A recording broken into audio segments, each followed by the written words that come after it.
Okay, today we're going to work on the 1959 Axeman Anderson a little bit.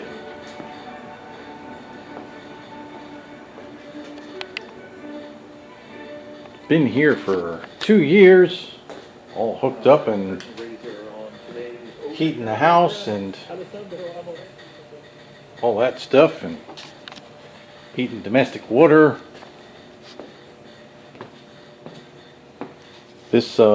We picked this up 2 years ago and just did a quickie, cleaned it all up and painted it and everything, and fixed a few mechanical things along the way. And the reason we didn't do a whole lot to it was there was pretty good evidence that this boiler was refurbed sometime in the recent past. It actually has a half moon ring welded in the bottom of the fire chamber, and it also has a full ring welded in the swirl chamber here where the fan,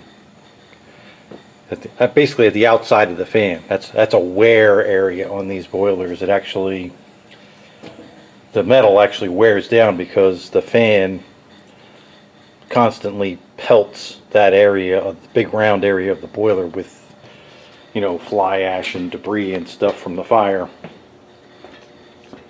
So when we got it, we pressure tested it and everything was good, except for the fact that the domestic coil that's in it had a leak, and when you pressurize the boiler, the water comes out the domestic coil. So we just put a couple of 3/4 inch plugs in the domestic coil. 3/4 inch? No, sorry, they're 1/2 inch plugs in the domestic coil, and just went from there because we don't use the domestic coil. We run an indirect water heater that's in the basement, which is it's another zone off of the boiler, so you don't have to worry about that. But being that it had been recently refurbed, I didn't bother to take the gasket off. It didn't show any signs of leaking, but whenever we would shut it down after we had it installed, we would get some weeping, mainly here and out of here. And you see recently it developed a weep out of there too. So what we're going to do today is take these bolts out, pull this old coil out, make a new gasket for it, and we're going to do one of two things. I still have a good domestic coil that came out of the 1991 Axeman Anderson, and it's just sitting in the basement. So if that bolt pattern matches this bolt pattern, we'll stick that coil in, because that coil is actually good. And we can plumb water to that, and then we can have really hot water for cleaning stuff in the garage, and put it back together and seal it all up. And if the bolt pattern doesn't match, then what we'll do is we'll pull this out, and I'll just cut the coil off and put this plate back on with the new gasket, and that'll be it. Let's get to it. Draining the boiler out right now out of here. You zip the nuts off the coil. So that's almost ready to go. It's just to show you what's coming out of the boiler.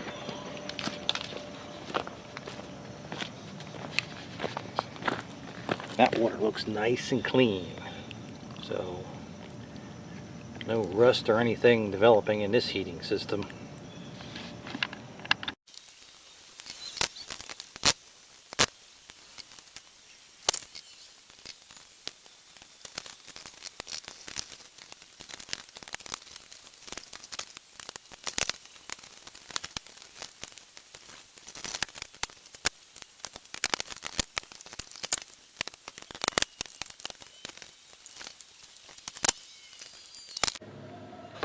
Okay, well, getting the bolts and everything loose was fairly easy, but getting this coil out is pretty dodgy. I don't think this is a factory coil bump out. I think somebody fabricated this, and it's possible that they may have made it slightly small. I don't know, because the coil does not want to come out. And take a look inside here. The other thing is, right on the ledge here, it is just full of gunk. So we're going to try to scrape that out of there once we get this out of here. This coil is bad, so one thing we can do is just cut the coil off, pull the plate off so it's out of the way, and then pull the coil out. We'll try that.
Okay, the coil's out in many pieces.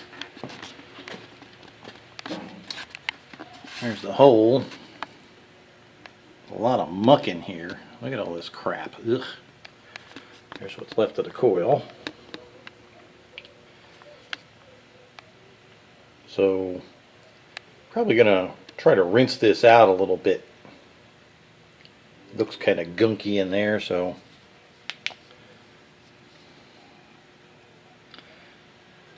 kind of hard to see in there. Let's grab this light, it's bigger.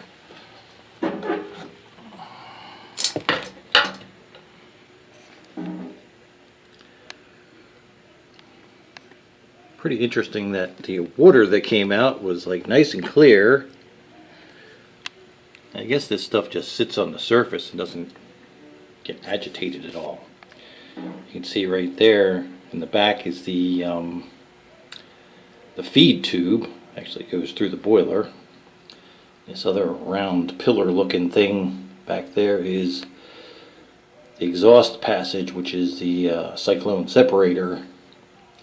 That's also in the boiler. So all that heat that comes off of that goes right into the boiler water. Okay, well, let's see if we can't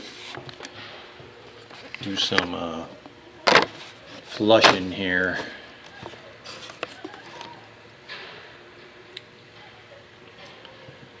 Got the boiler drain is open right now, so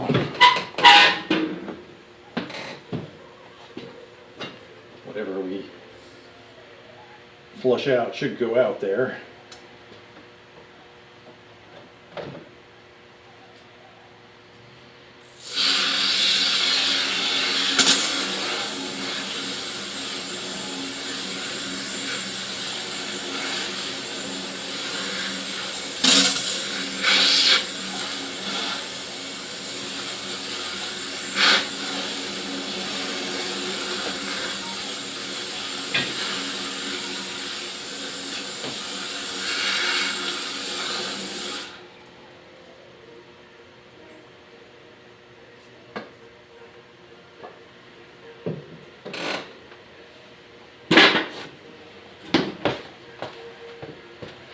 Well, let's go out and see what's coming out.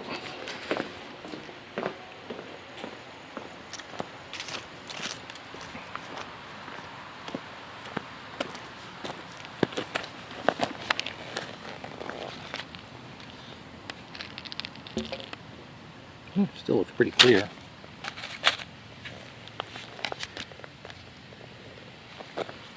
I don't know. Yeah, we'll flush some more water through it and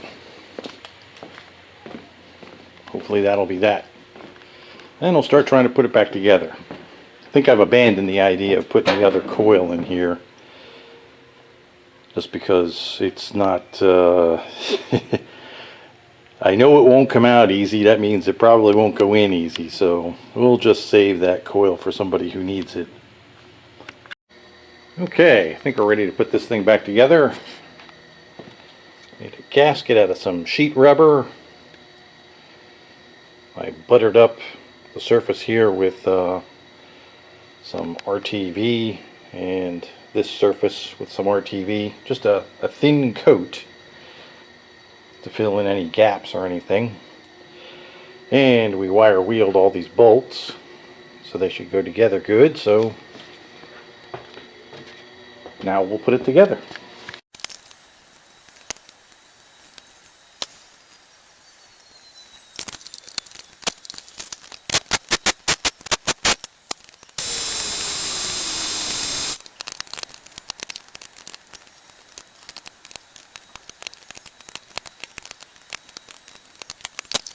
All right, it's in there. Now we just got to clean this mess up. Ugh.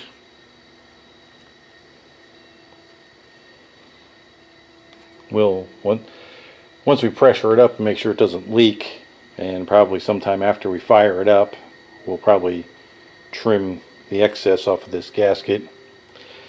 I don't really want to do that yet because we don't know if it seals yet. If it don't seal, we'll be redoing it. But it should seal. It should be fine. We'll leave it set up and cure for a while, and we'll stick some water in it. See if it leaks.